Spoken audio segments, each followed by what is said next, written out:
தாமே உங்களை ஆசிரிப்பாராக. இந்த நாளில் நாம் பார்க்கும்போது செய்தி என்ன அப்படின்னா, ஒன்காடு குறித்து நம்ம பார்க்க போறோம். தேவன் ஒருத்தர் இல்லையா?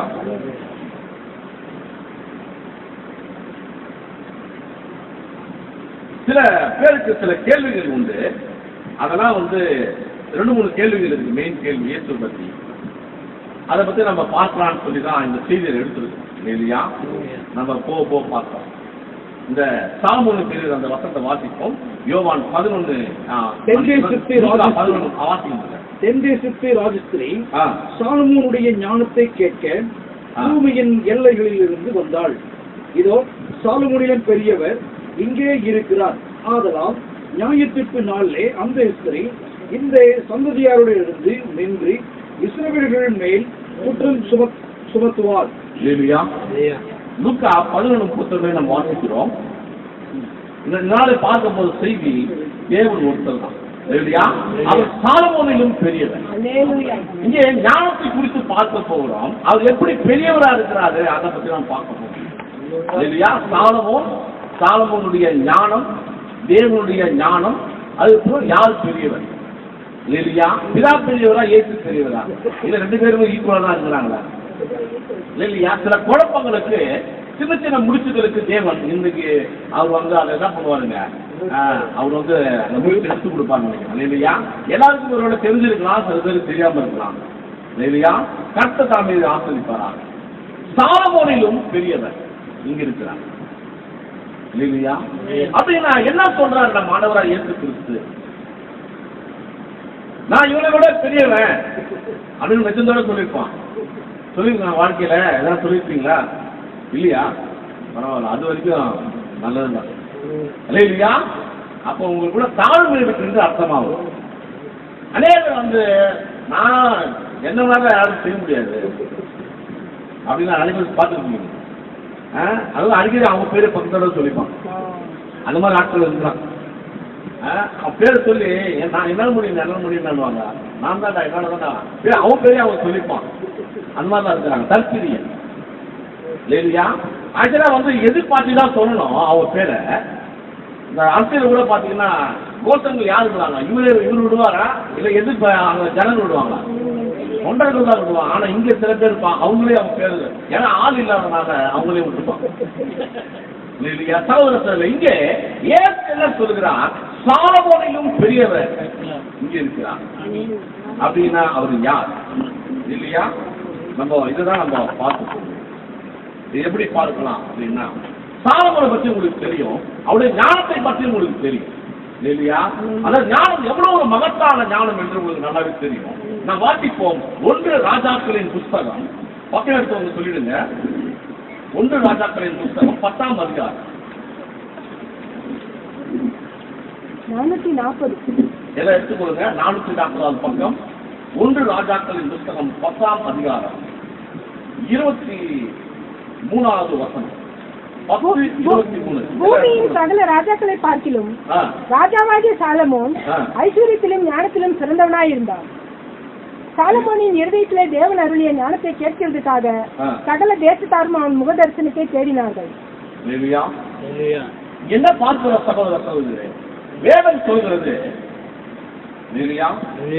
சாலமோனின் இருதயத்திலே, அதாவது சாலமோன் பூமியின் சகல ராஜ்யங்களை பார்க்கிலும் ராஜாவாகிய சாலமோன் ஐஸ்வர்யத்திலும் ஞானத்திலும் சிறந்தவனாயிருந்தார். வேதம் சொல்லும் பொழுது அப்போ இவனுக்கு மேல எவனும் ஐஸ்வர்யமானவன் கிடையாது, இவனுக்கு மேல ஞானமானவன் கிடையாது இல்லையா? சில ராஜாக்கள் இடத்துல ஐஸ்வர்யம் இருக்கும், ஞானம் இருக்காது. சில ராஜாக்கள் இடத்துல ஞானம் இருக்கும், ஐஸ்வர்யம் இருக்காது. உங்களுக்கு தெரியும் இல்லையா? ஆனால் சாலமோனத்துல அப்படி இல்லை. ஐஸ்வர்யமும் ஞானமும் 2மே கலந்து இல்லையா? உலகத்திலே அவன் வேற the most of king இல்லையா? the king of king போல சொல்லுவாங்க பாத்தீங்களா? அது போல ஒரு பயங்கரமான ஒரு ராஜாவாக அவன் காணப்பட்டான் இல்லையா? ஆனா அவன் ராஜ்யத்துல சண்டை நடந்ததா? சண்டை இருந்ததா? இல்லையா? சமாதானம், ஒரு பயங்கரமான சமாதானம். சமாதானத்துல யாருங்க ஆட்சியில் ஆள முடியும்? இது வரைக்கும் பூமியில யாரா சமாதானமா நான் வந்து ஆட்சி செஞ்சு சொல்லியிருந்தாங்களா? எது உடனே செஞ்சா கூட என்ன பண்ணுவாங்க? எதுல இருக்கிறவங்க எப்படியாவது பிரச்சனை பண்ணுவாங்க. ஆனா சாலமோனுடைய அவன ஆட்சி காலத்துல சமாதானம் இல்லையா?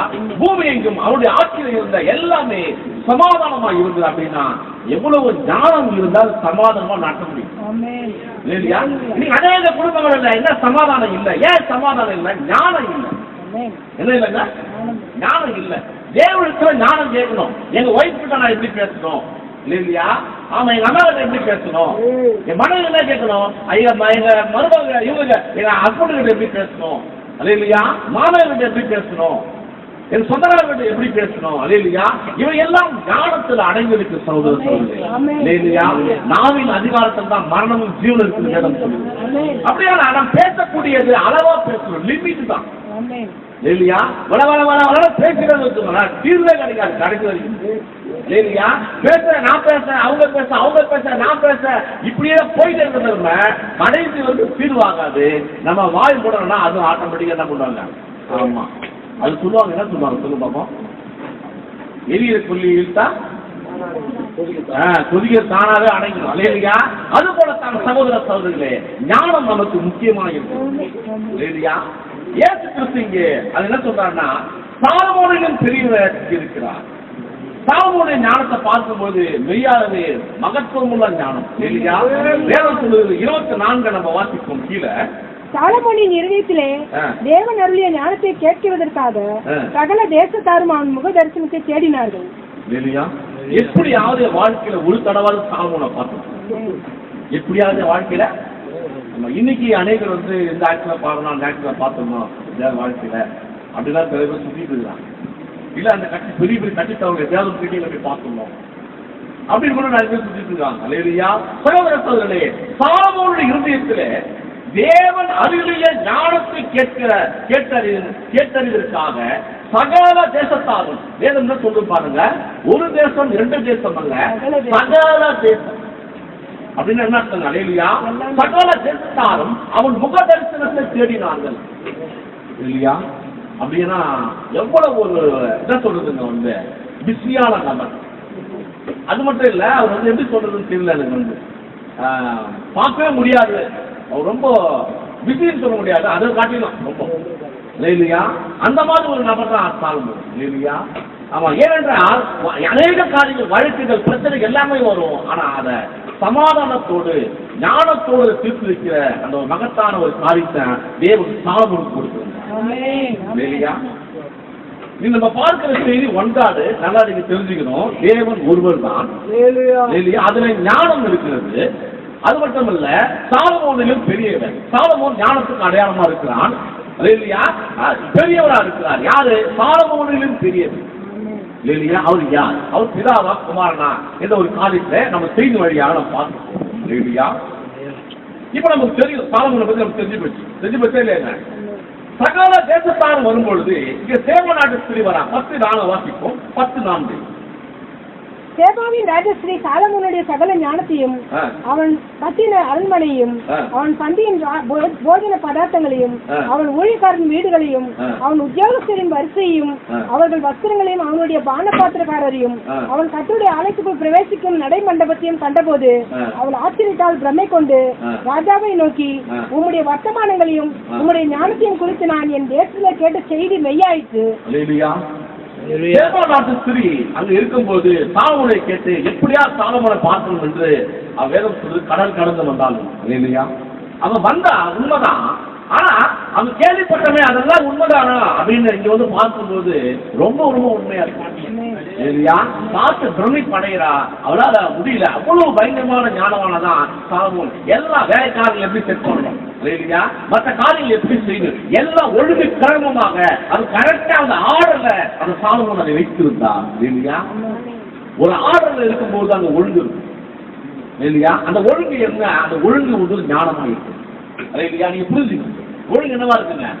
அந்த ஒழுங்கு ஒரு ஞானமா இருக்கிறது. அதை கரெக்டா ஒருத்தர் செய்யும் பொழுது அவன் ஒழுங்கா செஞ்சா அப்படின்னு சில பேர் சொல்லுவாங்க. சில பேர் எங்க ஞானமா செஞ்சீங்க பிரதர் அப்படின்னு கேள்விப்பட்டிருக்கீங்களா?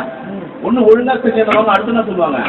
ஞானமா செஞ்சீங்க. அப்போ ஒரு ஒழுங்கு இருக்குதுன்னா அவங்களுக்கு இல்ல அந்த அடிப்படையில அங்க ஞானம் இருக்குன்னு அர்த்தமாகும் இல்லையா? சாலமோனுடைய காரியங்களை பார்க்கும் பொழுது அவனை ஞானத்தை அவன் பார்த்து பிரமைப்படைந்தான் இல்லையா? 3:10 வாசிப்போம். இதுல 1 ராஜாக்கள் புத்தகம் 3:10.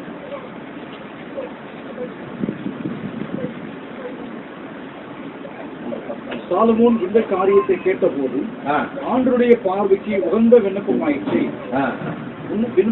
ஆகையினால் தேவன் அவனை நோக்கி, நீ உனக்கு நீடித்த நாட்களை கேளாமலும் ஐஸ்வர்யத்தை கேளாமலும் உன் சத்துருக்களின் பிராணனை கேளாமலும் நீ இந்த காரியத்தையே கேட்டு நியாயம் விசாரிக்கிறதற்கு ஏற்ற ஞானத்தை உனக்கு வேண்டிக் கொண்டபடியினால் உன் வார்த்தைகளின்படியே செய்தேன். ஞானமும் உணர்வும் உள்ள இருதயத்தை உனக்கு தந்தேன். இதிலே உனக்கு சரியானவன் உனக்கு முன்பு இருந்ததும் இல்லை, உனக்கு சரியானவன் உனக்கு பின் எழும்புவதும் இல்லை. தேவனிடத்துல நாம் ஜெபிக்கும் பொழுது, மற்ற காரியங்களை நாம் பார்க்கும் பொழுதும் வேதம் சொல்வது, ஒரு ஜபத்துல போட்டு அளப்பாதீங்க. சும்மா அரை மணி நேரம் 1 மணி நேரம் ஜெபிக்கிறதுனால ஒண்ணு வந்து போட்டு இல்லையா? கருத்தாக ஜெபிக்கிறது. எதை சொல்லணுமோ அந்த இடத்துல கர்த்தர் இடத்துல எப்படி சொல்றோம், அந்த ஆர்டரோட, அந்த ஒழுங்கோட, அந்த இருதயத்தினுடைய ஆழத்திலிருந்து உண்மையோடு உத்தமத்தோடு தாழ்மையான இருதயத்தோடு நீங்கள் தேவனை அணுகுவீர்களானால் கண்டிப்பா அதை செய்வார் இல்லையா? நான் கேட்டா எப்போதும் ஆண்டவர் கொடுத்துருவாரு அப்படின்னு சொல்லும்போது கூட மெயின்டைன் பண்ண கூடாது. புரியுதா? நான் கேட்டா மற்றவங்க பேசும்போது நான் கேட்டா எப்போதும் ஆண்டவர் கொடுத்துருவாரு அப்படின்னு சொல்ற பாத்தீங்களா? அதுல கூட என்ன பண்ணணும், அப்படி சொல்லக்கூடாது. நான் ஜெபம் பண்ணா ஆண்டவர் அந்த ஜெபத்தை கேட்கிறாரு அந்த சொல்லும் போது, நீங்க அந்த தாழ்மையில சொல்லும் போது அங்க தேவன் தெரிவிச்சு நீங்க பேசும்போது நான் என்ன ஜெபம் ஆண்டவர் சொல்லுவாரு தெரியுமா உங்களுக்கு அப்படின்னு சொன்ன என்ன அர்த்தம்? அப்படியே தெரியுது. சொல்லும் போது கொடுப்பாதான், நீ உண்மையே ஜெபம் பண்ணா கொடுப்பாதான், நான் இல்லைன்னு சொன்னேன். ஆனா சொல்லும் போது எப்படி இருக்குது சகோதரர்? அப்படித்தான் இங்கே தேவன் பாருங்க, அவன் கேட்கும் பொழுது ஞானமாய் கேட்டான். என்னென்னவோ இருக்குது உலகத்துல, அதெல்லாம் கேட்கிறாங்க இல்லையா? கண்ணனை கேட்கிற சகோதர சகோதரி. அதே போல நாம் ஜபத்துல கூட தேவையில்லாத காரியங்களை தேவனத்தை கேட்கக்கூடாது இல்லையா? இப்போ இன்றைக்கு உலகத்துல இருக்கிற காரியத்துல பண பிரச்சனை அதிகமா இருக்கு இல்லையா? பணம் கட்டுனா மேக்சிமம் 90% பிரச்சனை தீர்ந்துடும் அப்படிதானங்க? அப்படிதான்.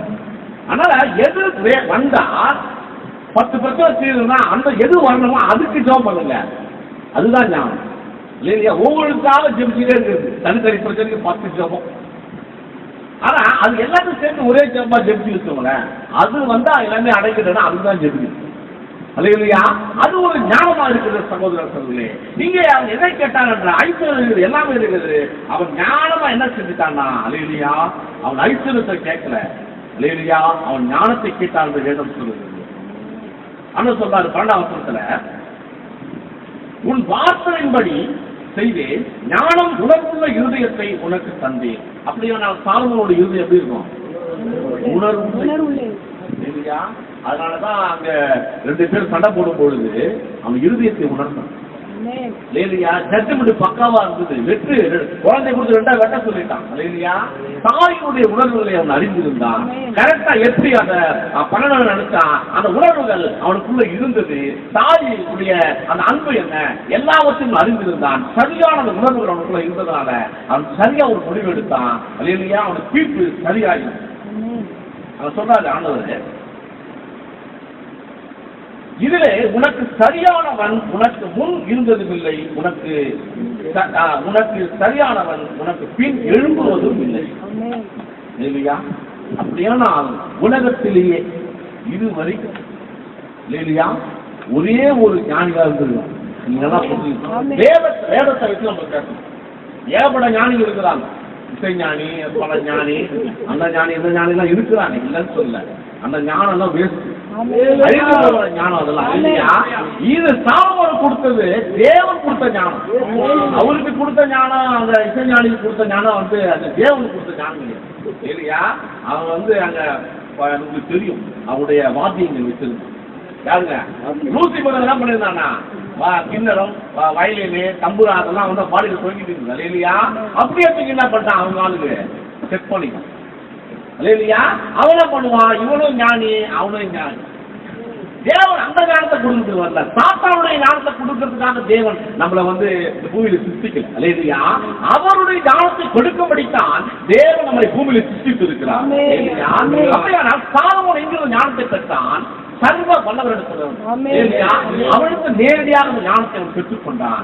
நமக்கு எங்க பெறணும் ஞானத்தை?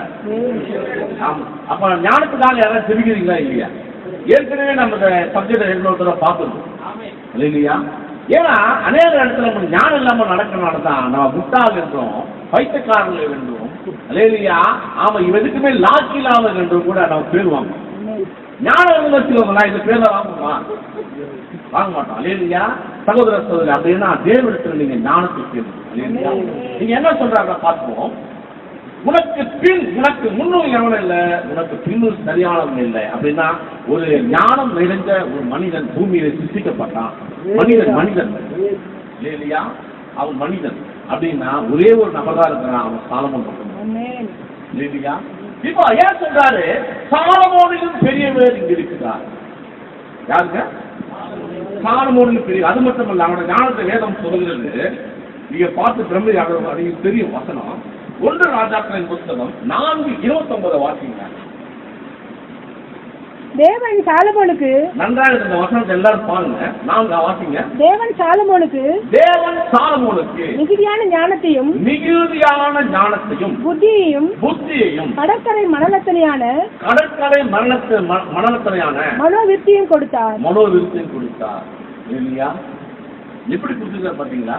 கடற்கரை மணலத்தனையான. ஆமா, என்ன பண்ண முடியும்? என்ன முடியுமா? ஏதாவது செய்ய முடியுமா? அது இல்லையா? அவ்வளவு காரியம். அப்படியானால் என்னையில் அடங்காது அவங்க இருக்கிற ஞானம் இல்லையா? இந்த இவ்வளவுதாங்க படிச்சிருக்கிறான், பிஏ படிச்சிருப்பான் ஒருத்தன், இல்ல இன்னொருத்தன் தான் பண்ணிருப்பான் பிஏ எம்ஏ படிச்சிருப்பான். இது ஒரு ஞானம். பிஎஸ்சி ஒரு ஞானம், எம்எஸ்சி ஒரு ஞானம், பிஎட் ஒரு ஞானம், எம்எட் ஒரு ஞானம், பிஏ ஒரு ஞானம், எம்ஏ ஒரு ஞானம். உண்மையா இல்லைங்க? ஆனா சாலமோன் அப்படி கிடையாது. கடல் மணலத்தனை அப்படின்னா என்ன கவுண்ட் பண்ணுவீங்க? திருவாங்க கண்டுபிடிக்க முடியுமா? எல்லாமே இல்லையா? எல்லாத்தையும் அவன் வந்து என்ன பண்ணிட்டான்? கரண்டி குடிச்சான். தேவன் ஞானத்தை அவன் ஊட்டிட்டான் இல்லையா? ஞானத்தை ஊற்றாகிய நம்முடைய தேவன் அவனுக்கு ஞானத்தை ஊட்டினான். அந்த ஊற்றனாலதான் அவன் வந்து அவனை கிங் மாதிரி இருந்தான். அவனுடைய நாட்களில சமாதானம் இருந்தது, அவனுடைய ராஜ்யத்துல செல்வம் இருந்தது. அல்லேலூயா. யாரும் ஒண்ணு அசைக்க முடியல, எல்லாம் பிரமைப்படைந்தார்கள். அல்லேலூயா. சகோதர சகோதரர்களே, அப்படியானால் பாருங்க, தேவன் அவிதமான நடத்தினார். ஏன் சொல்றாரு சாலமோனிலும் பெரியவர் இங்க இருக்கிறார்? அல்லேலூயா. உனக்கு முன்னும் இல்லை, உனக்கு பின்னும் இல்லை. உண்மையா இல்லையா? ஆமா. இப்படியாக இருக்கும் பொழுது நான் உங்கள்கிட்ட ஒரு கேள்வி கேட்கிறேன். அல்லேலூயா. இந்த அதிகாலையில் என்னை தேடுகிறவன் என்னை கண்டடைவான். அது வசந்த பார்ப்போம். யாருக்கா தெரியுமா? ஏன்னா நம்ம சில காரியத்தை நம்ம பார்ப்போம். இது ஒரு ஞானம் தான் இல்லையா? நீதிமொழிகள் புஸ்தகம் 8ஆம் அதிகாரம் பக்கம் எடுத்து சொல்லுங்க.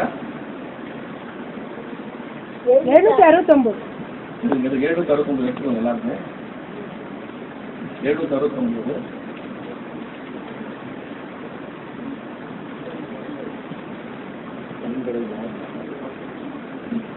அந்த வசந்த வாசிங்க.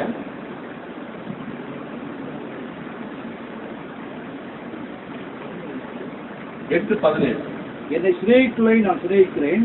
வாசிங்க. அதிகாலையில் என்னை தேடுகிறவர்கள் என்னை கண்டடைவார்கள். இந்த வசனம் வேற எங்கேயாவது இருக்குதா? நம்ம ஜெபிப்போம்ல நிறைய இடத்துல. உங்களுக்கு எல்லாம் திரும்ப தெரியாது. என்ன ஜாம் பண்ணுவோம்? அதிகாலையில் தேடுகிறவன் என்னை கண்டடைவான் அப்படின்னு நம்ம ஜாம் பண்ணுவோம். அதிகாலை ஜெபிக்க போது ஜெபிக்கும். உண்மையா இல்லையா? நன்றாக கவனிங்க சகோதரர்களே. எத்தனை பேர் இந்த வசனத்தை வாழ்க்கையில கண்டிப்பா சொல்லிருக்கீங்க? சொல்லாத யாரா இருக்கீங்களா? ஜெபிக்கும் போது ஆண்டவரே அதிகாலை தேடுகிற என்னை கண்டடைவான்னு சொல்லுங்க. நான் ஆண்டவரே அதிகாலை தேடுறேன், கண்டடைவான். அந்த வசனம் என்ன போட்டுருக்கு? மறுபடியும் வாசிப்போம். என்னை சிநேகிக்கிறவர்களை நான் சிநேகிக்கிறேன், அதிகாலையில் என்னை தேடுகிறவர்கள் என்னை கண்டடைவார். அதிகாலையில் என்னை தேடுகிறவர்கள் என்னை கண்டடைவார்கள். இல்லையா? அதிகாலையில் தேடினா என்ன பண்ணுவீங்க? கண்டடைவார்கள். இந்த வசனம் போட்டுக்கிறாங்க. இது யாரு குறிச்சு வசனம்? அதான் நீங்க ஜெபித்த பொழுது ஆண்டவரே அதிகாலையில தேடுகிறவன் என்னை கண்டடைவார்கள் போட்டுக்குது. அப்போ அதிகாலையில யார் தேடுறோமோ என்னை கண்டடைவார்கள். என்ன என்றது யார்? அதை ஏசப்பான்னு சொல்றான். உண்மைதான். ஆனா அந்த வசனத்தை வாசிச்சோம்னா இல்லையா? ஆமா, அந்த வசனத்தை வாசிக்கும் பொழுது அங்க இயேசுவே இருக்க மாட்டாங்க. இல்லையா? இந்த வேதாகமம் முழுதும், இந்த 8ஆம் அதிகாரம் முழுதும் என்ன சொல்லுதுன்னா, வசனம் வாசிப்போம். நன்றாக கவனிக்கணும். இந்த வசனத்தை நீங்க பாருங்க. ஞானம் கூப்பிடுகிறது இல்லையோ, புத்தி சத்தமிடுகிறது இல்லையோ. இல்லையா? என்ன போட்டுருக்குங்க? ஃபர்ஸ்ட் எடுத்தோம்னா ஞானம் கூப்பிடுகிறது. ஆமா, ஃபுல்லா என்ன ஆயிடுச்சு? அந்த வசனம் ஃபுல்லா ஞானம். இப்ப யார் பேசுறாங்க? சொல்லுங்க. ஞானம் தாங்க பேசுது. இல்லையா? அந்த ஞானம் தான் சொல்லுது அதிகாலையிலே தேடுகிறவன் என்னை கண்டடைவார்கள். அல்லேலூயா. அந்த ஞானம் சொல்லுது. நல்லா புரிஞ்சுக்கோங்க. ஞானம் தான் சொல்லுது அந்த அதிகாலையிலே தேடுகிறவன் என்னை கண்டடைவான். அப்போ நீங்க ஜெபிக்கும் பொழுது ஆண்டவர் தான் என்ன சொன்னாது போல இந்த வசனத்தை அதிகாலையே தேடுகிறவனை கண்டடைவா. ஆண்டவர் சொல்லிருக்காரு அதிகாலை தேடு ஆண்டவரே கண்டடை சொல்லிடுறேன் அப்படின்னு நம்ம ஜாம் பண்ணிட்டு இருக்கோம். உண்மை இல்லைங்க. ஆனா அங்க வசனம் என்ன போட்டுக்குது? யாரு அது? ஞானம். இல்லையா? நீங்க 8:14 வாசிக்கிறதுல நீங்க நல்லா பாருங்க. இதை நீங்க டீப்பா பார்த்தாதான் நம்ம கரெக்டா சாலமோனுடைய ஞானத்தை குறித்தும் இயேசு கிறிஸ்து ஞானத்தை குறித்து நம்ம உள்ள போக முடியும். இல்லையா? நன்றா பாருங்க. 8:14 இருந்து நம்ம வாசிக்க. நானே புத்தி வல்லமை என்னுடையது. என்னாலே ராஜாக்கள் அரசாளுகிறார்கள். கரெக்டா? என்னாலே ராஜாக்கள் அரசாளுகிறான்னு சொல்லுது ஞானம். உண்மை இல்லைங்க. ஞானம் இருந்தா அந்த ராஜா என்ன பண்ணுவான்? ஒழுங்கா அரசாளுவான். ஞானம் போயிட்டு இல்லாவான் அரசாள முடியாது. அல்லேலூயா. வாசிங்க. பிரபுக்கள் நீதி செலுத்துகிறார்கள். என்னாலே அதிகாரிகளும் பிரபுக்களும் பூமியில் உள்ள சகல நியாயாதிபதிகளும் ஆளுகை செய்து வருகிறார்கள். அல்லேலூயா. கரெக்டா? அதிகாரிகளுக்கு ஞானம் வேணும், பிரபுகளுக்கு ஞானம் வேணும். நியாயாதிபதிகள் எப்படி ஆளுகை செய்யறாங்க? ஞானமா? என்னை சிநேகிக்கிறவர்களை நான் சிநேகிக்கிறேன். அதிகாலையில் என்னை தேடுகிறவர்கள் என்னை கண்டடைவார்கள். லேவியா யாருங்க சொல்றது? லேவியா யார் சொல்றது? ஞானம் தான் பேசு. உண்மை இல்லைங்க. ஞானம் தான் சொல்லுது அதிகாரிகள் என்னை கண்டடைவார்கள், பிரபுக்கள் பூமியின் சகல நியாயாதிபதிகளும் ஆளுகை செய்கிறார்கள். என்ன வெற்றி தான் நீங்க ஆளுகை செய்யறாங்க. நான் இல்லைன்னா எந்த ஆளுகையுமே கிடையாது. எல்லாம் முட்டாள போடும். ராஜ்யங்கள் போயில எல்லாமே தலைகளா போயிடும். இல்லையா? நானே குட்டி சேவலா போயிடும். ஞானம் இருந்தா தான் உருப்படும். இல்லையா? அப்படின்னா ஞானம் சொல்கிறது இவ்விதமாகத்தான் சொல்லுது. ஞானம் தன்னை பற்றி பேசுகிறது. இல்லையா? நீதிமொழிகளை எழுதுறாரு. நன்றாக கவனிக்கணும். யாரு இருந்தா? சாலமோன். சாலமோனுக்கு ஆண்டவர் என்ன கொடுத்தாரு? அவன் எதை பத்தி எழுதிருக்கிறான்? இல்லையா? சாலமோனுக்கு தேவன் மரணத்திலையாக இல்லையா பயங்கரமான ஞானத்தை தேவன் அவனுக்கு கொடுத்தாரு. அவன் எழுதுறான். அவனுக்கு கொடுக்கப்பட்ட ஞானம் எவ்வளவு ஒரு மகத்தான ஞானம். அந்த ஞானம் தான் உலகத்தை ஒரு கலக்கி செஞ்சது. அப்படி என்றும் அவன் ஞானத்தை அறிந்தவனாய் இல்லையா அவன் எழுதுகிறான். இல்லையா? அப்படியானால் ஞானத்தை பற்றி மட்டும்தான் எழுதுறானா அப்படின்னா அந்த ஞானம் யார் என்பதே அவன் எழுதுறான். அதுதான் இங்க ஒரு மகத்தான காரியம். ஏன்னா பரிசுத்த ஆவியானவர்களுடைய எழுதுறோம் இல்லையா? வேதத்தை எழுதுற பரிசுத்த ஆவியானவர். நம்மளாம் ஒரு பேரவா இருக்கும் இல்லையா? பரிசுத்த ஆவியானவர் ஏவப்பட்டு பரிசுத்தவான்களால் எழுதப்பட்டதான் இந்த வேதாகம புஸ்தகம். அவன் சாலமோன் எழுதும் போது அவன் ஆவிலே அவன் அதை ஊந்தப்பட்டு அவனுக்கு நீதிமொழியை எழுதிருக்கலாம். இல்லையா? அது எழுதுறது யாருங்க? தேவன் தான் இருக்கிறார். இல்லையா? ஒவ்வொரு வார்த்தையும் தேவனால் உண்டாயிற்று. இல்லையா? அவன் எழுதுகிறான். அவன் ஞானத்தை பெற்றான். அவனுடைய ஞானம் பயங்கரமான ஞானம். அவன் நீதிமொழி புத்தகத்தை எழுதியிருக்கிறான். அதிலே 8ஆம் அதிகாரத்தில் விசேஷமாக அவன் ஞானத்தை குறித்து முழுவதாக ஒரு ரிப்போர்ட் எடுக்கிறான். இல்லையா? அந்த ரிப்போர்ட் தான் போயிட்டு மறுபடியும் வாசிக்க 17ஆம் வசனத்தை. என்னை சிநேகிக்கிறவர்களை நான் சிநேகிக்கிறேன். ஞானம் யாரெல்லாம் எனக்கு ஞானம் வேணும், ஞானம் மேல ரொம்ப அன்பா நேசமா யாரெல்லாம் இருக்கிறாங்களோ அவங்களும் ஞானமும் நேசிக்கணும். ஞானம் வேணான்னு போ அப்படின்னு சொன்னா அது விட்டு போயிடும். இன்னும் நான் போட்டுதான் இல்லையா? என்ன போட்டுக்கிறேன்? என்னை சிநேகிக்கிறவர்களை நான் சிநேகிப்பேன். அல்லேலூயா. ஆமா, என்ன வெறுக்கிறவங்க நான் என்ன பண்றேன்? விட்டுருவேன். அது சொல்லுது வசனம். இது சொல்லுது, என்னை சிநேகிக்கிறவரை நான் சிநேகிக்கிறேன். அதிகாலை என்ன தேவைன்னா என்ன இதை கண்டுபிடிச்சிருங்க. அல்லேலூயா. சகோதர சகோதரிகளே, அதிகாலையில யாரை நம்ம கண்டுபிடிக்கிறோம்? ஞானத்தை கண்டுபிடிக்க ஜபிக்கிறது தேவனுக்காக ஜபிக்கிறது. அல்லேலூயா. தேவன ஆண்டவரே அதிகாலையில தேடுவேன் கண்டடைவான்னு சொல்லுங்க. ஆண்டவருக்கு உதவி வருஷமா நம்ம ஜெபம் பண்ணிருக்கோம். ஆனா இங்க வசனம் என்ன சொல்லுங்க? ஞானமா இருக்குது. அல்லேலூயா. ஞானம் பேசுகிறது, ஞானம் கூப்பிடுகிறது, ஞானம் சத்தமிடுகிறது. அல்லேலூயா. அந்த சத்தத்துக்கு எவெல்லாம் செவி சாய்க்கிறானோ அவங்களதான் தேவன் ஆசீர்வதிப்பார். அல்லேலூயா.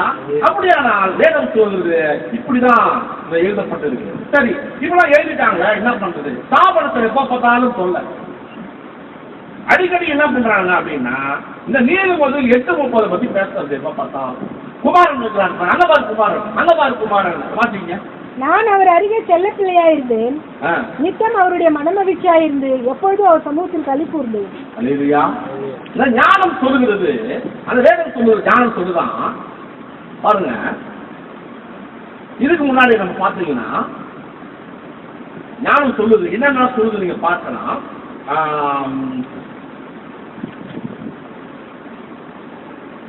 22 வாசிங்க. நன்றாக எல்லாருமே பாருங்க வசனத்தை வாசிங்க. கர்த்தர்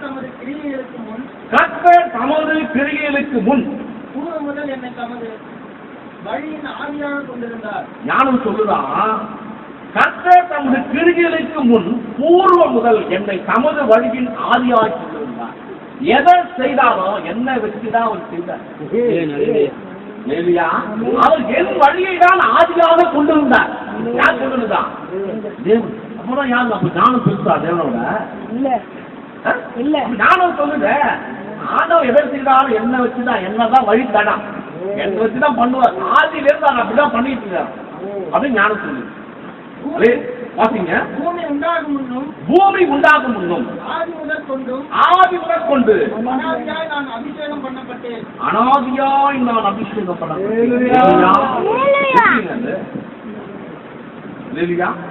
பூமி உண்டாவதற்கு முன்பு ஆதி முதற் கொண்டு அனாதியாய் நான் அபிஷேகம் பண்ணப்பட்டேன்.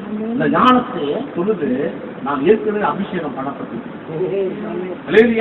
நான் ஆதி முதற் கொண்டு அனாதியா தேவன் இருந்தாரே, அனாதியா யாரும் இல்லாம அனாதியா இருந்தா பாத்தீங்களா, அப்பவே நான் அபிஷேகம் பண்ணிட்டாரு. நான் ஒண்ணு புதுசா ஒண்ணு பூமி வரல. ஆமா, என்ன வழியதான் தரமா தான் தேவன் வச்சு செஞ்சிருக்கிறேன். எல்லாவற்றுக்கும் ஆதிலே நான் எப்பவே அபிஷேகம் பண்றாரு, என்ன இப்ப அபிஷேகம் பண்றாரு. இல்லையா? நானும் சொல்லுது சகோதரர் சகோதரி. இல்லையா? அது சொல்லுது 24 வாசிக்க. ஆழங்களும் ஜலம் புரண்டு வரும் ஊற்றுக்களும் உண்டாகும் முன்னே நான் தெரிவிக்கப்பட்டேன். எல்லாம் தேவன் எதெல்லாம் செய்யறதுக்கு முன்னாடி என்ன தேவன் என்ன பண்ணாரு? சித்திக்கிறது மட்டும் இல்ல, இது அபிஷேகம் செய்திருக்கிறார். இல்லையா? வாசிங்க அந்த 25 வாசிங்க. மலைகள் நிலை பெறுவதற்கு முன்னும் குன்றுகள் உண்டாவதற்கு முன்னும் அவர் பூமியையும் அதன் வெளிகளையும் பூமியில் உள்ள மண்ணின் திரள்களையும் உண்டாவதற்கு முன்னும் நான் ஜனிப்பிக்கப்பட்டேன். வாசிங்க 27. அவர் வானங்களை படைக்கையில் நான் அங்கே இருந்து. ஞானம் எங்க இருந்துதான்? தேவன் பூமி சுத்திக்கும் போது எங்க இருந்துதான்? வானத்தை சுத்திக்கும் போது அந்த ஞானம். இல்லையா? வாசிங்க.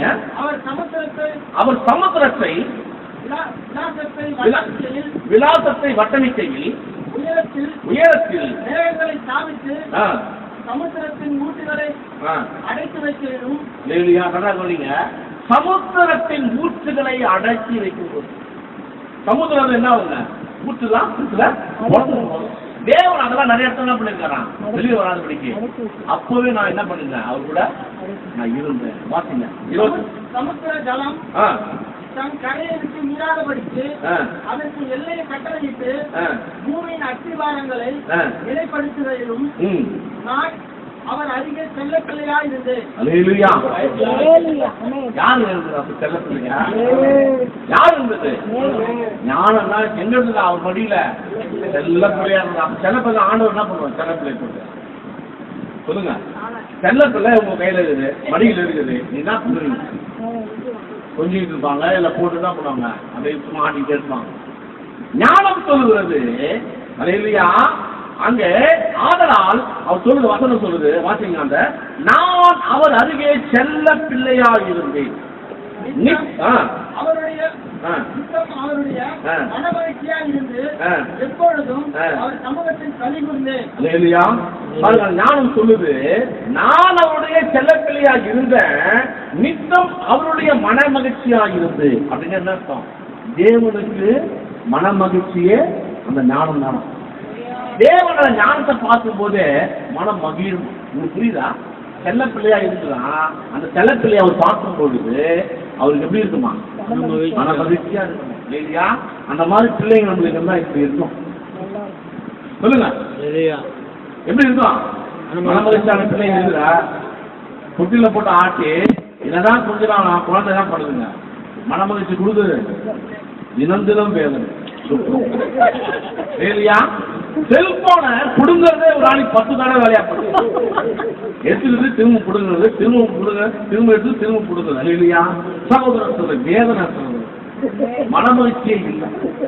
ஆமா, எந்தெந்த குடும்பத்துல தேவைக்கு மேல, அதாவது ஸ்மார்ட் போன் பட்டன் போன் இருந்ததுதான் கண்டிப்பா சொல்ல ஒண்ணுமே இருக்காது. யாரெல்லாம் ஸ்மார்ட் போன் ஆண்ட்ராய்டு யூஸ் பண்றாங்களோ அவங்களுக்கு எல்லாம் வேதனை, மனமகிழ்ச்சியே கிடையாது. ஆமா, உண்மையில சொல்றேன். இனி வருகிற நாட்களில் ரொம்ப வேதனைக்கூடியது இந்த போன் தான். தயவு செய்து பிள்ளைகளுக்கு போன் கொடுக்காதீங்க. நிறைய கேன்சர், கண் கேன்சர் நிறைய போயிட்டு இருக்குது. ரிப்போர்ட்லாம் பயங்கரமா இருக்குது. ஏதோ சாப்பிட்றதுக்கு அதுக்கு கொடுத்து உங்க பிள்ளைகளை அவங்களை நீங்களே கெடுத்துடாதீங்க சகோதரர்கள். இல்லையா? ஞானம் அங்கே செல்ல பிள்ளையா இருந்தது. ஆண்டவர் சொல்லுது வசனம், மன மகிழ்ச்சி அவருடைய மன மகிழ்ச்சியா இருந்து. ஞானம் அவருடைய மன மகிழ்ச்சி. அந்த ஞானத்தை பார்க்கும் போதெல்லாம் அவருக்கு என்னவா இருக்குமா? ரொம்ப மன மகிழ்ச்சியா இருக்குமா? அது மட்டும் இல்ல, எப்பொழுதும் அவர் சமூகத்தில் களி கூறும். ஞானம் எப்பவுமே என்ன இருக்கான்? அந்த சமூகத்தில் இருந்து அது களி கூறுது, அவரையும் களி கூற வைக்குது. அவரும் ஞானத்தை பார்த்து ரொம்ப மகிழ்ச்சி அடைகிறாரு. இதுவும் அவருடைய சமூகத்துல களி கூறுது இல்லையா? அப்படியானால் இந்த வேதவசனத்தை தான் அநேக ஸ்தாபனங்கள் கையில் எடுத்துக்கிட்டு அங்கப்பா ஏதோ அவருடைய செல்ல பிள்ளையா இருக்கு. ஆமா, அவர் அருகே செல்ல பிள்ளையா இருக்கு. அவரோட செல்ல ஏசு செல்ல பிள்ளை தானே, அவரு தானே குமார். அப்ப செல்ல பிள்ளையா போட்டு யாரு போட்டுருந்தோம்? ஏசு தானே போட்டுருந்தோம் என்று சொல்லி அநேக அவர் செல்ல பிள்ளையா இருக்கிறார். ஆனா ஏசு செல்ல பிள்ளை அப்படின்னா 3 பேர். யாருங்க? அப்புறம் எத்தனை பேரு? 3 பேர். ஏன்னா பைபிள் வசனங்கள் விதமா இருக்கிறதுனால இப்படிதான் பைபிள் காலேஜிலே போதிக்கிறாங்க. வேற எங்கேயுமே கிடையாது. எங்க போதிக்கிறாங்க? பைபிள் காலேஜில் போதிக்கிறாங்க. அது நம்ம பார்க்கலாம். இப்போ ஒரு வசனத்தை வாசிங்க. 1 யோவான் 1:1 18 வசனம். தேவனை ஒருவனும் ஒரு காலம் கண்டதில்லை. தேவனை ஒருவனும் ஒரு காலம் கண்டதில்லை. பிதாவின் மடியில் இருக்கிற ஒரே பேரான குமாரனே அவரை வெளிப்படுத்தினார். இந்த வசனத்தை படிச்சு அந்த வருஷத்தை படிச்சீங்கன்னா எப்படி இருக்கும்? எப்படி இருக்கும்? உண்மைதான். தேவனை ஒருவனும் ஒரு காலம் கண்டதில்லை. பிதாவின் மடியில் இருக்கிற ஒரே பேரான குமாரன் அவர் வெளிப்படுத்தினார். பிதாவின் மடியில் இருக்கிற அப்படின்னு வந்துட்டாரு. அவர் ஞானம் எங்க இருந்தார்? செல்ல பிள்ளைகளா இருந்தது. அப்போது மடியில் இருந்தாரு. மடியில் இருக்கிறது அவர் தான். அவரை தான் போட்டு என்ன பண்ணாரு? செல்ல பிள்ளையா வச்சு தாளாட்டி இருக்கிறான்னு சொல்லி ஸ்தாபனங்கள் முதலை குத்தி அங்க பாருங்க 3 கடவுள் இல்லையா? சகோதர சகோதரர்களே, அப்படியானால் என்ன? அப்ப வேதம் என்ன சொல்லுகிறது? அவங்க என்ன புரிஞ்சுக்கிட்டாங்க? செல்லப்பிள்ளையா இயேசு இருந்தாரா இல்லையா? நான் ஒருவரே ஏசாயா 45 அதிகாரம் எடுத்துக்கோங்க. ஏசாயா 45, ஏசாயா 45 அதிகாரம் நிறைய வசனங்கள் இருக்குது. அப்போ கூட ஏதாவது படிச்சாலும் அவன் புதிய வராது. நானே கர்த்தர். வாசிங்க 45. நானே கர்த்தர், வேறு ஒருவர் இல்லை. என்னை தவிர தேவன் இல்லை, என்னை தவிர ஒருவரும் இல்லை என்று சூரியன் ஒலிக்கிற திசையிலும் அது அஸ்தமிக்கிற திசையிலும் அறியப்படும்படிக்கு நீ என்னை அறியாதிருந்தும் நான் உனக்கு இடை கட்டினேன். நானே கர்த்தர், வேறு ஒருவரும் இல்லை. நான் ஒருத்தன் தான் பூமியை சுத்திட்டேன், நான் ஒருத்தன் தான் அஸ்திமாரப்படுத்தினேன் என்று தேவன் சொன்னாரு. நான் ஒருத்தன் தான் சொன்னா ஞானம் சொல்லுது நான் வானங்கள் உண்டாக்குறது நல்லதான் இல்லையா? ஆமா, அங்க பூமியின் ஊட்டுக்கள் எல்லாம் அவர் அடிச்சாரு பாத்தியா? அப்போ நான் அங்கதான் இருந்தேன். அது மட்டுமல்ல, அவர் என்னை வச்சுதான் பண்ணாரு. பார்க்கும்போது மனமகிழ்ச்சியா இருந்தார் இல்லையா? என்னை வைத்துதான் அவருடைய வழித்தடங்கள். அவர் ஏதோ அனாதியாய் அவர் இருக்கும் பொழுது நான் அங்கே இருந்தேன் இல்லையா? சகோதர சகோதரர்களே, அப்படியானால் அதுதான் பரிசுத்த ஆவியானவர் ஸ்தாபனமுடைய கண்களை கூடாக்குகிறார் இல்லையா? எல்லாமே எப்பவுமே மூணுன்னு பார்த்தா எப்பவுமே எப்படி தெரியுங்க? மூணாதான் தெரியும். ஒன்னா பாரு, ஒண்ணுதான் தெரியும்.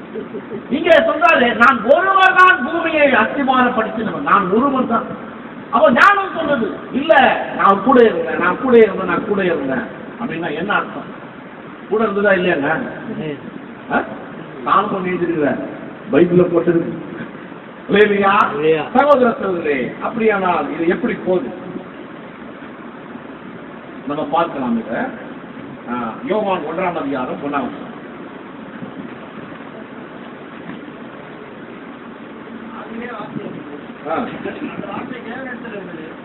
அந்த வார்த்தை தேவனாய் இருந்தது.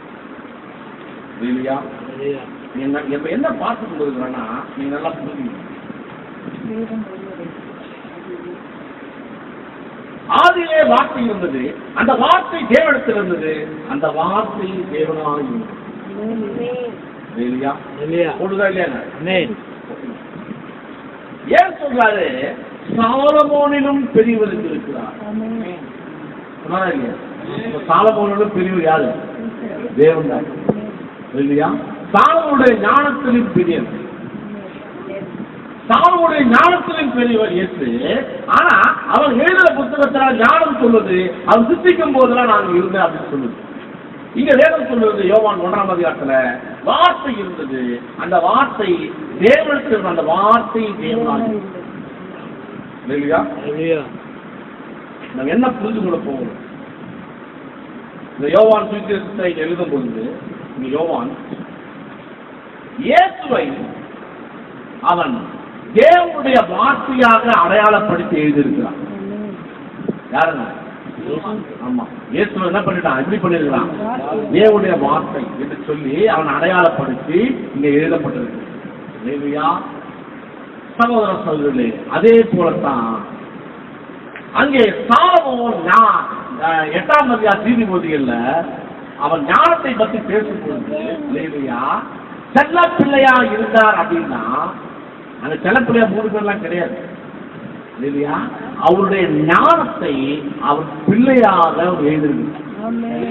யாருடைய ஞானத்தை? தேவனுடைய ஞானத்தை அவன் எழுதும்போது பரிசுத்த ஆவியானவர் அது அவருடைய ஞானம், அவருடைய ஞானத்தை நேசி மாட்டாங்க.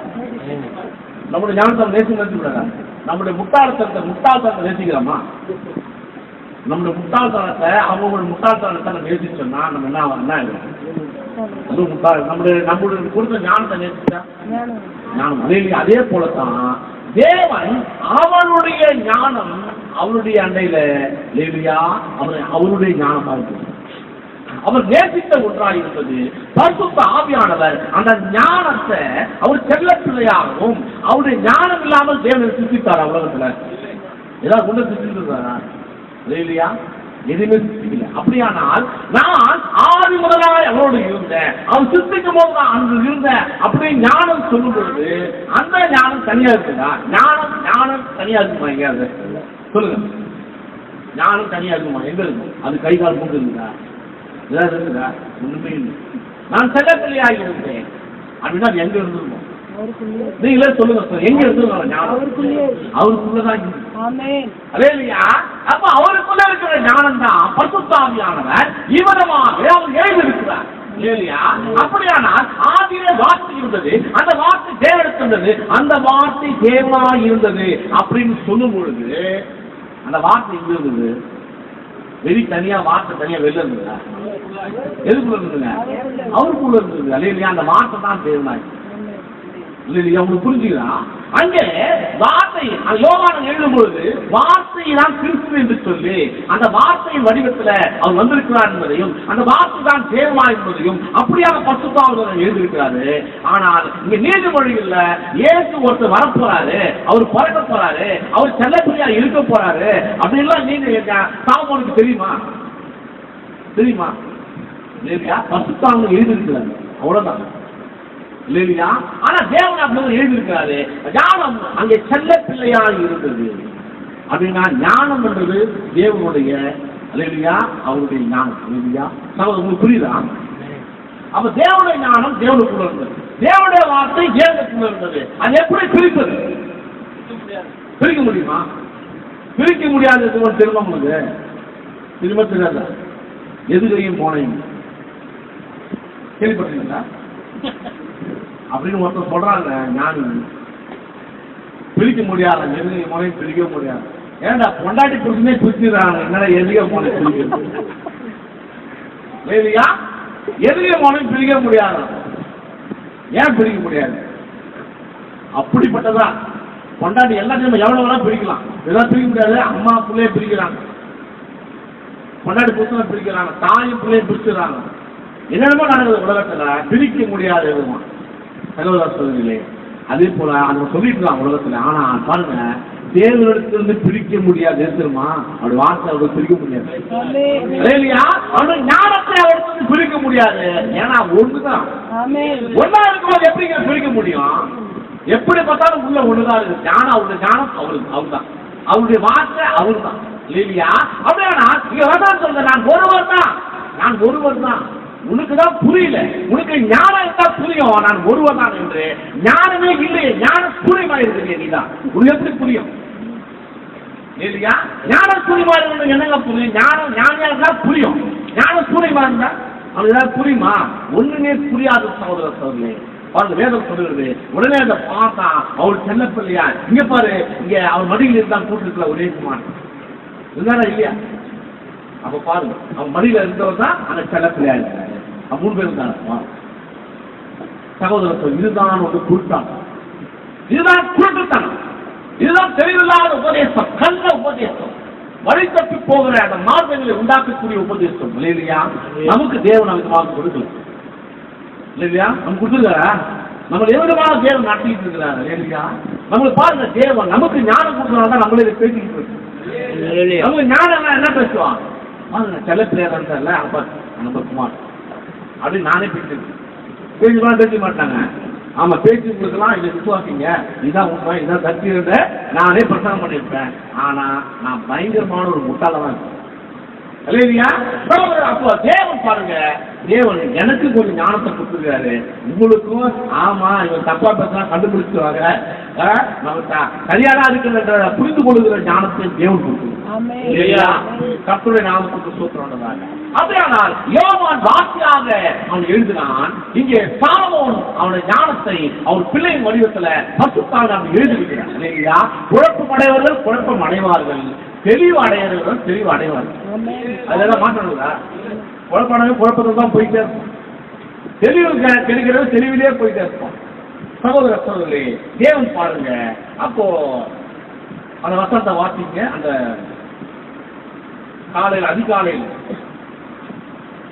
தேடுகிறோம் வாசிங்க, நீதிமொழி வாசிங்க. என்னை சிநேகிக்கிறவர்களை நான் சிநேகிக்கிறேன், அதிகாலையில் என்னை தேடுகிறவர்கள் என்னை கண்டடைவார்கள். அல்லேலூயா. அதிகாலையில் தேடுகிறவர்கள் என்னை கண்டடைவார். அப்போ அந்த ஞானம் தேவனாயிருக்கும். ஆமென். நீங்க நல்லா புரிஞ்சுக்கணும், தேவனுடைய வார்த்தை தேவன் தான், தேவனுடைய ஞானமும் தேவன் தான். ஆமென். ஆமென். தேவனுடைய ஞானமும் தேவன் தான், தேவனுடைய வார்த்தையும் தேவன் தான். அவர் ஆதியிலே தேவனோடு இருந்தார், அந்த வார்த்தை தேவனாய் இருந்தது. புரியுதா இல்லையா? அப்ப அந்த வார்த்தை தேவன் தான். அதாவது அவருடைய ஞானம் யாது? அவரு தான். இல்லையா? நீங்க புரிஞ்சுக்கிட்டீங்கன்னா அவரு தான். ஞானமும் அவரையும் பிரிக்க முடியாது, அவரையும் வார்த்தையும் பிரிக்க முடியாது. இல்லையா? அப்படியே நான் தேவன் பாருங்க விதமான காரியங்களை அங்க வைத்திருக்கிறார். இல்லையா? நம்ம பார்க்கலாம். யோவான் 10:30 வாக்கிங்க. இங்க அதுக்கு முன்னாடி ஒரு வசனம் நான் சொல்றேன், அந்த வசனத்தை வாசிங்க. 1 கொரிந்தியர் 10:4. 1 கொரிந்தியர் புத்தகம் 10ஆம் அதிகாரம் 4ஆம் வசனம். எல்லாரும் ஒரே ஞானபானத்தை குடித்தார்கள். எப்படி எனில் அவர்களோடு கூட சென்ற ஞான கண்மலையின் தண்ணீரை குடித்தார்கள். அந்த கண்மலை கிறிஸ்துவே. அவரோடு யாருங்க போனா? இஸ்ரவேல் ஜனங்களோட போனது யாரு? தேவன் போனாரா? அவங்க தண்ணி தாகமாக தண்ணி கிடைச்சது. யாரும் தண்ணி கொடுத்தது? தேவன் தான் கொடுத்தார். இல்லையா? கண்மலையை பிளந்து அந்த கண்மலையிலிருந்து தேவன் தண்ணீரை கொடுத்தார். தேவன் சொல்லுகிறது ஞான கண்மலையின் தண்ணீரை குடித்தார்கள். இல்லையா? அந்த கண்மலை யாரு? நல்ல கவனிப்போ, ஞான கண்மலை. என்ன சொல்ல வசனம்? ஞான கண்மலை. ஞானம் கூப்பிடுகிறது இல்லையா? சட்டமிடுகிறது இல்லையா? இல்லையா? வேற சொல்ல இல்லையா? 10:8 இல்ல. ஞானம் கூப்பிடுறது இல்லையா? சட்டம் விடுறது இல்லையா? நான் அவரோடு கூட இருந்தேன், இப்படி இருந்தேன், அப்படி இருந்தேன்னு சொல்லிடும் பொழுது இங்க வசனம் சொல்லுது அந்த ஞான கண்மலை யாருங்க? இல்லையா? அப்போ யாரு? அவர்தான் ஏசு. ஆனால் ஏசு அப்ப கூட இருந்தாரா? இஸ்ரவேல் நடத்தும் போது ஏசு கூட இருந்தாரா? சொல்லுங்க. ஏசு தனியா இருந்தாரா? பிதா தனியா, குமாரன் தனியா, ஏசு தனியா இருந்தாரா? இருந்தாரா? இல்லையே. தேவனுடைய ஞானம் தேவன் தான். அப்படியா? ஞான கண்மலை கிறிஸ்துவேனா ஏசு கிறிஸ்து இங்க பூமியிலே அவர் மாம்சமாக வந்திருக்கிறார். அந்த கிறிஸ்து அங்க இருந்தாருடா அப்படின்னு சொல்லி எழுதப்பட்டிருக்கிறது. என்ன விசுவாசிச்சு நீங்க? ஏசு பிறந்தாரு, அம்மா இல்லாம புலவராது, இப்பதான் வந்தாரு, அந்த கதைலாம் பேசாம ஏற்கனவே அந்த இஸ்ரவேல் தண்ணீர் அவசப்படும் போது கண்மலையை பிறந்து தண்ணீர் கொடுத்தாரு. பத்தியா? ஊட்டு தண்ணீரே தேவ ஆவியை சொல்லி சொல்லிடுவான். கண்மலையை பிறந்த வனாந்தரத்தில் என்ன பண்ணாரா? தாகம் தீர்த்த தேவன். இல்லையா? அவர் யாருன்னா கிறிஸ்து. அவனுக்கு தெரியும் கரெக்டா எழுதுறான். அந்த கண்மலை கிறிஸ்து. ஞான கண்மலை, சாதாரண கண்மலை, ஞான கண்மலை. அப்ப ஞான கண்மலை, அந்த ஞான கண்மலை தான் சாலமோனுக்கு ஞானத்தை கொடுத்தது. ஞான கண்மலை தான், அந்த ஊற்று தான், அந்த ஜீவ ஊற்று தான் அந்த சாலமோனுக்கு ஞானத்தை கொடுத்தார். அப்படியானால் அந்த ஞான கண்மலை கிறிஸ்து சொல்லும்போது அப்ப ஞானம் யாரு? கிறிஸ்து தான் ஞானம். இல்லையா? அப்போ தேவனுடைய ஞானம் என்பது அது கிறிஸ்துவா இருக்கிறது. தேவனுடைய வார்த்தை என்பது அது கிறிஸ்துவா இருக்கிறது. தேவனுடைய ஞானம் கிறிஸ்து தனியான ஒரு நபர் அப்படின்னு கிடையாது. தேவனுடைய வார்த்தை அது தனியான நபர் அப்படின்னு கிடையாது. அது அவருடைய ஞானம் அது கிறிஸ்துவுக்கு ஒப்பிடப்படுது. இல்லையா? அவருடைய சுபாவங்கள், அவருடைய கிரியைகள் எல்லாம் அது கிறிஸ்துவா இருக்கிறார். இல்லையா? அதனால தான் வேதம் பரிசுத்த ஆவியினாலே எழுதப்பட்டிருக்கிறது. அப்படியானால் அந்த கண்மலை கிறிஸ்துவே. அப்போ இஸ்ரவேலோட போன தேவன் தான் போனார். ஏசு போனாரு. அன்றைக்கு யார் போனா? அன்னைக்கு யாரு தான் போனா? தேவன் தான் போனாரு. ஆனா பவுல் எழுதுறாரு கிறிஸ்து தான் போனாரு ஞான கண்மலை. அப்ப அங்கே இருந்தாரு ஒரு தேவன் தான் இருந்தாரு. அப்ப யாரா இருக்கணும்? இந்த கிறிஸ்து தான் அந்த தேவனா இருக்கும். இல்லையா? இந்த ஞான கண்மலை யாரு? அந்த தேவன் தான் அந்த ஞான கண்மலை. அப்படின்னா ஞானம் யாரு? அவரே. இல்லையா? வேதாந்தம் சரியா புரியலன்னா மண்டையை போட்டு கொலைப்பிக்கணும், தப்பு தப்பா பிரசங்கம் பண்ணி எல்லாரையும் பாதாளத்தை அனுப்புறத தவிர வேற வழியே இல்லையா? சகோதரர் வெளியே சொல்றேன், இதெல்லாம் பொதுவா சொல்றேன், எனக்கே புரியுது வச்சுக்கோங்களேன், அது தேவனுடைய திருவிழா. அதே இல்லையா? இதெல்லாம் சத்தியமா புரியவே புரியாது. உண்மையில சொல்ற புரிய முடியாது. தேவன் நம்மளை அவருமா நேசிக்கிறார். ஞான கண்மலை அவர்தான், ஞான கிறிஸ்து அவர்தான். அந்த கண்மலை கிறிஸ்துவே. அப்படியானால் அது தேவன், அந்த ஞான கண்மணி தேவன், அந்த ஞானம் தேவன், அவ்வளவுதான். இல்லையா? நீங்க புரிஞ்சுக்கிட்டீங்களா காரியத்தை? பாருங்க, தேவன் விதமாக அதை வைத்திருக்கிறார். சரி, அது பரவாயில்ல. அந்த யோவான் 10:30 வாசிக்கிறோம். நன்றாக கவனிங்க இந்த வசனத்தை. நானும் என் பிதாவும் ஒன்றாய் இருக்கிறோம். அது மட்டுமல்ல, 14:7 வாசிங்க. நீங்க இதை பார்க்கணும், இதோட நம்ம கனெக்ட் பண்றோம். என்னை அறிந்தீர்களானால் என் பிதாவையும் அறிந்திருப்பீர்கள். போதும். நீங்கள் தேவனுடைய ஞானத்தை நீங்க கண்டுபிடிச்சிட்டீங்கன்னா தேவனை கண்டுபிடிச்ச மாதிரி. நீங்க தேவனுடைய ஞானத்தை அறிந்தீர்களானால் தேவனை அறிந்த மாதிரி. நீங்க தேவனுடைய வார்த்தையை அறிந்தீர்களானால் தேவனை அறிந்த மாதிரி. உங்களுக்கு புரியுதா? அல்லேலூயா. ஆமா, வார்த்தை அறிந்தா வார்த்தை தான் தேவன். ஞானத்தை, தேவனுடைய ஞானத்தை அறிந்தா அவர்தான் தேவனா இருக்கிறார். வாசிங்க. என்னை அறிந்தீர்களானால் என் பிதாவையும் அறிந்திருப்பீர்கள்.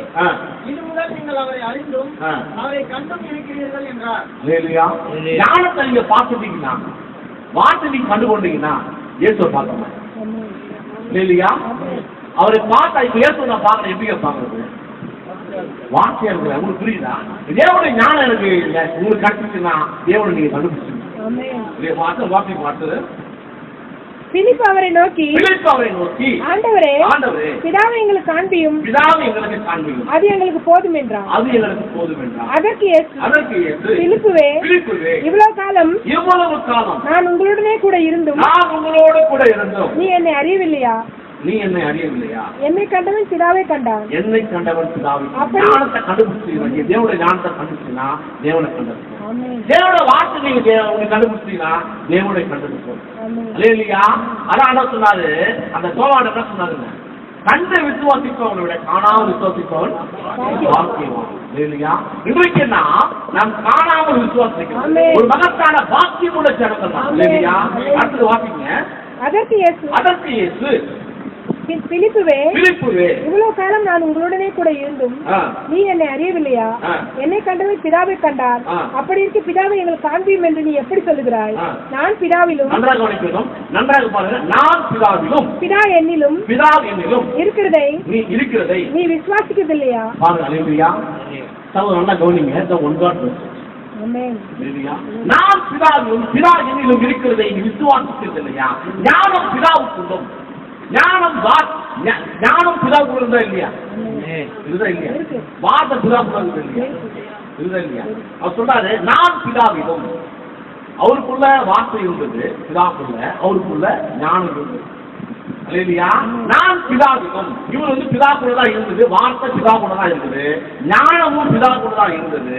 அது மட்டும் இல்ல, பிதா என்னிலும். இல்லையா?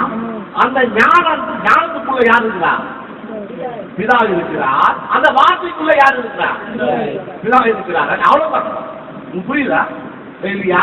ஞானத்துக்குள்ள அவர் இருக்கிறார். ஆண்டவர் சொன்னாரு, நான் பிதாக்குள்ள இருந்தேன், பிதா எனக்குள்ள இருக்கிறார். அந்த ஞானம் தான் பிதா, அந்த வார்த்தை தான் பிதா, நான் அவருக்குள்ள இருக்கிறேன், அவர் எனக்குள்ள இருக்கிறாரு. ஞானம் சொல்லுது, நான் அவருக்குள்ள இருக்கிறேன், அவர் எனக்குள்ள இருக்கிறாரு. வார்த்தை சொல்லுது, நான் அவருக்குள்ள இருக்கிறேன், அவர் எனக்குள்ள இருக்கிறாரு. தப்பா சொல்லுங்க? தப்பா சொல்லுங்க சொல்றீங்க? பற்றைக்கால் தான் இல்லையா? இதுதான் தேவன் ஒருவர். இல்லையா? ஞானம் கூப்பிடுங்க, சத்தம் எடுக்கிறது இல்லையா? இல்லையா? அந்த ஞான கண்மலை கிறிஸ்து. அவர் எல்லாம் அங்க போய் சத்தம் விட்டார். இல்லையா? மருத்துவருடைய காலம் வந்துருச்சு, ஏதோ மருத்துவ உயிர்த்த காலம் வந்திருக்கிறது, ஏதோ சத்தமாக போய் கொண்டிருக்கு அவர் சொன்னார். இல்லையா? சொன்னாரா இல்லைங்க? அப்பதான் சொன்னார். எல்லாம் நிறைய தேசங்களுக்கு அவர் போனார். அங்க உள்ள இருக்கிற எல்லா பட்டணங்களுக்கு போனாரு. அவர் ஞானம் கூப்பிட்டு சத்தம் போட்டுச்சு, வாங்க என்ன விசுவாசிங்க, ஏற்றுக்கொள்ளுங்க. இல்லையா? எவனுக்கெல்லாம் ஞானம் இருந்ததோ, முன்குறிக்கப்பட்டானோ அவங்க எல்லாம் ஞானத்தை பெற்றுக் கொண்டாங்க, ரட்சிக்கப்பட்டாங்க. இல்லையா? ஞானம் இல்லாதவர்கள் ஏற்று ஞானத்தை வெறுத்தார்கள். வார்த்தையை வெறுத்தார்கள். உங்களுக்கு புரியுதா? நான் சொல்றது அந்த பாயிண்ட் புரியுதா? ஞானத்தை வெறுத்தார்கள், வார்த்தை வெறுத்தார்கள். ஞான கண்மலை போட்டுட்டாலே வசனம். ஞான கண்மலையை அந்த ஜனங்கள் வெறுத்தார்கள். தேவனுடைய வார்த்தையாக அவரை ஜனங்கள் வெறுத்தார்கள். ஞானத்தை வெறுத்தாங்க, வார்த்தை வெறுத்தாங்க. அப்ப அவங்க என்ன வருது? முட்டாள்கள் இல்லையா? ஞான கண்மலை அவர் தான். அப்போ நாம் பிதாவிலும் பிதாவை நீங்கள் இருக்கிறார் இல்லையா? தேவன் பாருங்க, மகத்தான தேவன் அவர் தான் ஒரே தேவன். தேவனுடைய ஞானத்தையும் பிரிக்க முடியாது, வார்த்தையும் பிரிக்க முடியாது இல்லையா? வாசிப்போம் லூக்கா 11:30 மறுபடியும் வாசிங்க.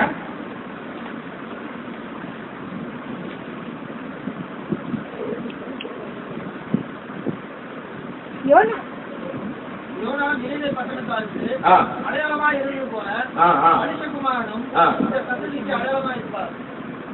இல்ல தென்தேசத்து ராஜஸ்ரீ சாலமோனுடைய ஞானத்தை கேட்க பூமியின் எல்லைகளிலிருந்து வந்தால், இதோ சாலமோனின் பெரியவர் இங்கே இருக்கிறார். ஆதலால் நியாய தீர்ப்பு நாளிலே அந்த ராஜஸ்ரீ இந்த சந்ததியாரோட எழுந்து நின்று இவர்கள் மேல் குற்றம் சுமத்துவாள். சாலமோனின் பெரியவர் பெரியவர் இருக்கிறார். அப்போ ஞான கண்மலை யாரு? அவரு நம்ம சாலமோனின் பெரியவரா இல்லையா? அவர் தண்ணீர் கடந்து கொடுத்தாரு, ஜனங்களுக்கு கொடுத்தாரு இல்லையா? சாலமோன் எடுத்து ஞானத்தை பெற்றுக் கொண்டாங்க. தேவனுடைய ஞானத்தை அந்த நாட்களில் இஸ்ரவேல் ஜனங்கள் சாலமோன் இடத்திலிருந்து தெரிஞ்சுக்கிறாங்க. தேவனுடைய ஞானம் எப்படி இருக்கும்? தேவனை நம்ம கண்டுபிடிக்க முடியாது இல்லையா? தேவனை அறிந்து கொள்ள முடியாது இல்லையா? அவருடைய ஞானத்தை, தேவனுடைய ஞானத்தை சாலமோன் இடத்துல பார்த்தாங்க. பார்த்து பெருமை படைச்சாங்க. அவர் சொன்னா அவர் தான் கர்த்தர்னு சொன்னார். அந்த ஞானத்தை கொடுத்தவர் யாரு? அவர் தான். அவருடைய நாமத்தை, அவருடைய ஞானத்தின் மூலம் அவன் மகிமைப்படுத்தினான். அப்படியானால் அங்கே அந்த மனிதன், அந்த ஒரு மனிதன் மூலமாக தேவன் ஞானத்தை கொடுத்து அவன் மூலமாக மகிமை அடைந்தார். ஆனால் அவர் யார் என்றால் அவர் ஞான கண்மலை. அவர் ஞான கண்மலை தான் கிறிஸ்து. அப்ப சாலமோனில் பெரியவர் இங்க இருக்கிறார் அப்படின்னு சொல்றது ஏசு சொல்றது உண்மையா பொய்யா? அவர் ஞான கண்மலை தானே. அவர் சாலமோனோட பெரியதான இல்லையா? இப்ப புரிஞ்சுச்சா உங்களுக்கு அவர் சொல்றது சரியா உண்மையா பொய்யான்னு? சாலமோனில் பெரியவர் சொன்ன தப்பா இல்லையா? கடனா பேசிருக்காரா? இப்பதான் நம்மளுக்கு தெரியுது சாலமோனில் பெரியவர் இங்க இருக்கிறார் இல்லையா? இப்போ புரிஞ்சுக்கிறோம். ஓ ஆமா, உண்மையிலே சாலமோனில் பெரியவர் தான். ஆனா இன்னும் கூட சாலமோனுடைய தெரியல. சாலமோனுக்கு பெரியவர் சொல்லும் போது பிதாவதான் சொல்றாரு சொல்லுங்க. இவரு சொல்ல போல யார அவரையே சொல்லல போல, அவர் பிதாவை தான் சொல்றாரு போல அப்படின்னு நினைச்சிட்டு இருக்காங்க. சாமன் தான் இல்லையா? அவரை தான் சொல்றாரு, நானும் பிதாவும் ஒன்றா இருக்கிறோம் இல்லையா? அப்ப சாலமோனுக்கு பெரியவர் இங்கிருக்கிறார் சொல்லும் போது என்ன அர்த்தம்? என்னை கண்டவன் பிதாவை கண்டான் இல்லையா? ஆமா, என்னை பிதாவும் பிரிக்க முடியாது. நான் அவருடைய வார்த்தை அவர் இடம் கூட இருக்கிற ஆவியா இருக்கிறேன் இல்லையா? நான் அவருக்கு உள்ள இருக்கிறேன், நான் இப்ப அவர் வெளியில இருக்கிறேன், அவரு எனக்குள்ள இருக்கிறாரு, நானும் தான் ஒன்றா இருக்கேன் இல்லையா? சகோதர சகோதரிகளே, அப்படியா நான் பாருங்க ஞானம் கூப்பிடுங்க இல்லையா? இப்போ நாம் அடுத்ததாக நம்ம பார்க்கலாம், சாலமோனிலும் பெரியவர் இருக்கிறார். இப்ப சாலமோனை பத்தி நம்ம பார்த்தோம், ஞானத்தை குறித்து பார்த்தோம், பெரியவரை குறித்து நம்ம பார்ப்போம்.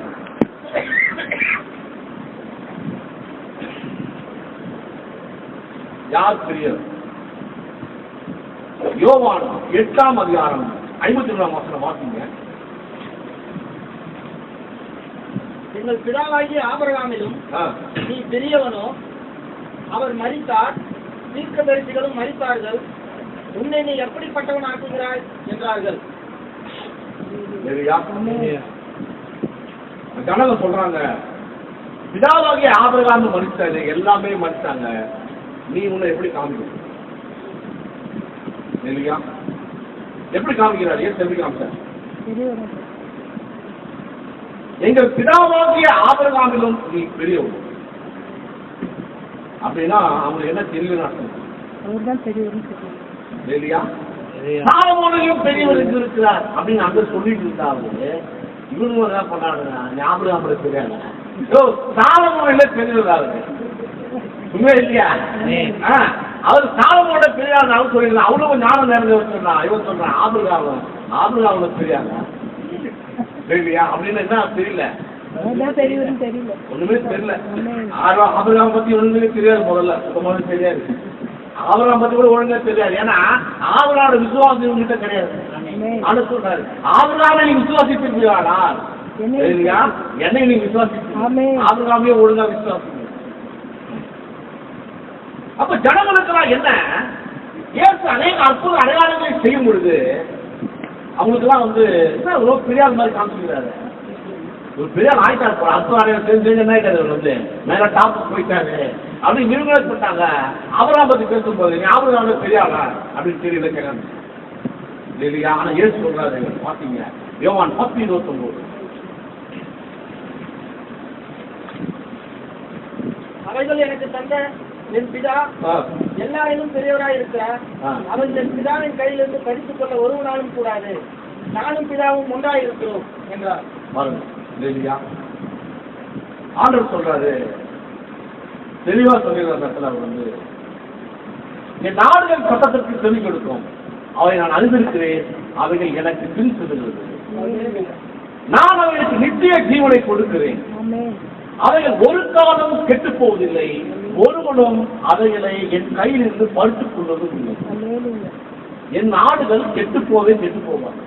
தேவனுடைய ஆடான் தான் நம்ம என்ன பண்ண மாட்டோம். வார்த்தை விட்டு எந்த பவர், எந்த வெப்பனம் வாழ்வோம் சாவும் இல்லையா, எது வந்தாலும் என்னை பிரிக்க முடியும். வல்ல தூதரோட பாட்டு பாடல் இல்லையா, எதுவுமே பிரிக்காது. ஏற்று அன்பை விட்டு என்ன பண்ண முடியாது, பிரிக்க முடியாது. அதான் சொல்றாரு வந்தீங்க இல்லையா, ஒண்ணுமே செய்ய முடியாது சொல்லிட்டாரு. என் நாடுகளை எவன் ஒண்ணுமே பண்ண முடியாது, கெட்டு போவே கெட்டு போவேன். ஆண்டவர் சொல்றாரு, யூதாஸ் என்ன ஆயிட்டானா, யோவான் 17 வாசிங்க, என் நாடுகள் கெட்டு போவதுன்னு சொன்னாரு. அப்ப யூதாஸ் அவருடைய ஆனா அவன் கேபின் மகன் கெட்டு போனாலே அல்லாமல் யாரு நான் அவர்களுடனே கூட உலகத்தில் இருக்கையில். வசனம் சொல்லுங்க.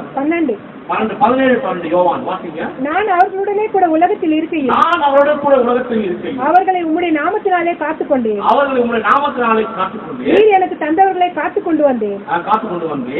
வேத வாக்கியம் நிறைவேறத்தக்கதாக. வேத வாக்கியம் நிறைவேறத்தக்கதாக. கேட்டின் மகன் கெட்டுப்போனானே அல்லாமல். கேட்டின் மகன் கெட்டுப்போனானே அல்லாமல். அவர்களில் ஒருவனும் கெட்டு போகவில்லை. அவர்களில் ஒருவனும் கெட்டு போகல. அப்ப அந்த 12 ஆடுல ஒரு ஆடு தான். அப்போ அந்த ஆடு என்ன, அதுதான் கருப்பா இன்னைக்கு பிளாக் பீப்புள் சொல்றாங்க பாத்தீங்களா, இன்னைக்கு ஸ்டைல் அதுதான். அப்ப கெட்டு போயிடுச்சு. என் நாடுகள் கெட்டு போகுதுன்னு ஏற்று சொன்னா இங்க என்ன ஆயிடுச்சு, கேட்டின் மகன் தான் கெட்டு போயிட்டான் அப்படின்னா அது தேவோட லிஸ்ட்ல என்ன ஆகல வந்து வந்தான். ஆடா ஆண்டவரோ அவரு செலக்ட் பண்ணாரு. அவன் வார்த்தை சத்தத்தை கேட்கற வரைக்கும் தான் அவருடைய ஆடு. அவருக்கே எப்படி வைக்க போதுதான் அவருடைய எப்படி அவர் ஆடா முடியும் இல்லையா? ஆமா, மேக் பண்ணுக்கே ஆடு தான் பண்ணுதுங்க. மேக் பண்ணுக்கு காலி கொண்டு ஓனா சொல்லுங்க இல்லையா? அப்ப அந்த ஆடு மேக் பண்ண அடிச்சுட்டு போ அப்படின்னு ஓனா கூப்பிட்டு பேசி இல்லையா? அப்ப அது என்ன ஆடு, அது தேவனுடைய ஆடு கிடையாது. அப்போ என்ன ஆடுகள் கெட்டு போவாதுன்னா கெட்டு போவே போவாது. கேட்டின் மகன் கெட்டு போயிட்டான். அப்ப கேட்டின் மகன் தேவனுடைய ஆடு கிடையாது. சட்டத்தை கேட்கற வரைக்கும் அவருடைய ஆடு இல்லையா? வார்த்தை நிக்கிற வரைக்கும் நம்ம தேவனுடைய ஆடுகளா இருக்கிறோம். வார்த்தையை விட்டு வெளியில போயிட்டு நம்ம இஷ்டத்துக்கு நம்ம பண்ணிக்கிட்டு நம்ம வேலையை காமிச்சுட்டு இருந்தா நம்மளும் நினைச்சுக்க வேண்டியதுன்னா நம்ம அவங்க ஆடா அப்படின்னு கேட்டு நமக்கு வரணும் இல்லையா? அவருடைய ஆடுகள் அவருடைய சட்டத்திற்கு செஞ்சாய் இல்லையா? ஆடல் கொடுத்தாரு.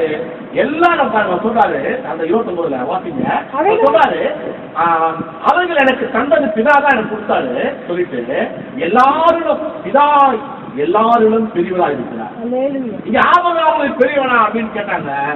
அவங்க சொல்றாரு இந்த வசனத்துல இல்ல, ஆபரகாம் சொல்றாரு. ஆனா ஆபரகாமோட ஒரு பெரிய ஆள் தான்.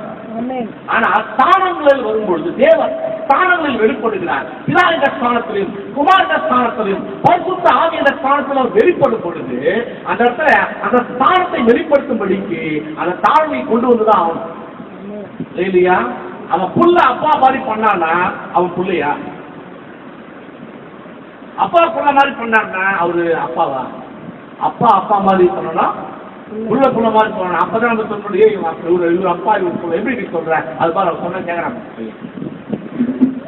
அவன் சொன்ன கேட்கறான்னா அவன் வந்து அவன் அப்பா அப்பா தான் கேட்கறான். இதெல்லாம் கேட்பானாங்க வேற அப்பா கேட்பானா கேட்க மாட்டான். சரியா நீங்களே புரிஞ்சு சகோதரர்களே.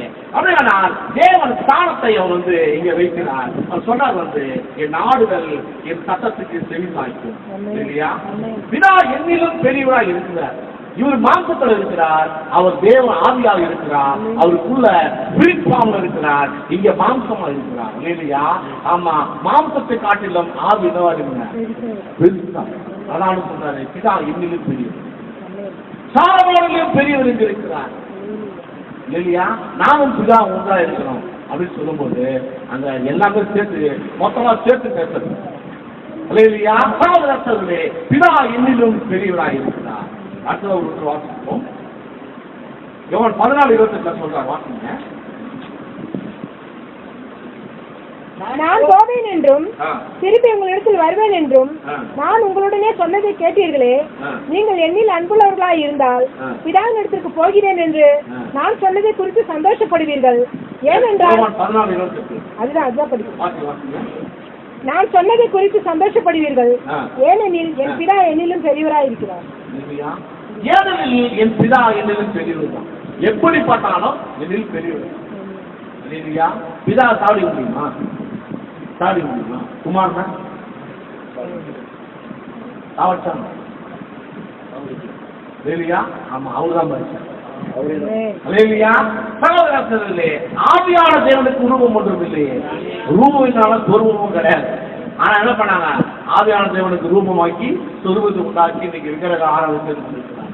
அப்படியானால் பிதா ஆவியின் ஸ்தானத்தில் இருக்கும் போது அவர் பெரியவர்.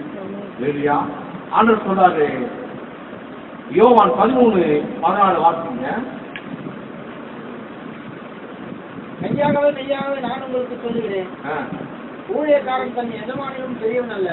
ஊழியக்காரன் தன் எஜமானிலும் பெரியவன் அல்ல. வாசிங்க. அனுப்பப்பட்டவன் தன்னை அனுப்பினவனிலும் பெரியவன் அல்ல. யாரு சொல்றாங்க? இயேசு தன்னை பேசுகிறார். ஊழியக்காரன் தன் எஜமான, எனக்கு எஜமான வந்து பிதா, நான் வந்து யாரு ஊழியக்காரன். அதனால சொல்றாரு நான் ஊழியம் சொல்ல வரல, ஊழியம் செய்து வந்துருவேன் சொன்னாரா இல்லையா?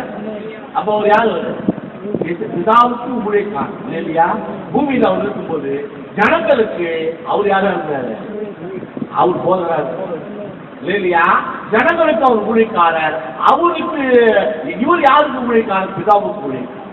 இல்லையா ஜனங்களுக்கு வந்து தச்சு கட்டுறாங்க ஒரு பாசம். ஜனங்களுக்கு யாரு ஊழியக்காரர்? அவருக்கு ஊழியக்காரு. அவர் யாருக்கு ஊழியக்காரர்?